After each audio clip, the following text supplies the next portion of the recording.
Array Paru എന്താച്ചാ വാ. നീ ഇപ്പൊ ആരെന്ത് പറഞ്ഞാലും കേൾക്കൂലെന്നൊരു ശ്രുതി കേട്ടല്ല. അച്ഛനൊന്നും പറഞ്ഞില്ലല്ലോ. ഒരു കാര്യം മനസ്സിലായി, എനിക്ക് വയസ്സാകുമ്പോ ഒരൊറ്റ എണ്ണ എന്റെ നോക്കാൻ കാണൂല. ഈ സ്വഭാവമാണെങ്കിൽ ആരും നോക്കൂല. അറേ എന്റെ ഫുൾ പേര് ഓർമ്മയുണ്ടോ? പിന്നെ എനിക്ക് എന്റെ ഫുൾ പേര് ഓർമ്മയില്ല. എന്നാ പറ. ലക്ഷ്മി പറയുന്നത് അത് ഞാനാ. ഓ ഈ അച്ഛനെപ്പോഴും എന്റെ വിചാരം മാത്രമേ ഉള്ളൂ. പാറു പാറു പറയുന്നത് പാർവതി എന്ന് നിങ്ങൾ പറയും. ഞാൻ പാറു പാർവതി പാറു പാറു മക്കളെ പാർവതി പറയുന്നത് എന്താണ് അച്ഛന്? അതെങ്കിലും അറിയാലോ.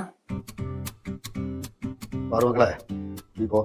ഇനി വിളിക്കൂലല്ലോ. ഇല്ല മക്കളെ മതിയായി പോ. അവളെ ആ പേരിന്റെ കാര്യം പറഞ്ഞ അളിയെ ഞാൻ ഒതുക്കിക്കോ. നീ ഇതെന്തോ എനിക്കവിടെ ഭയങ്കര ഇഷ്ടമാണ്.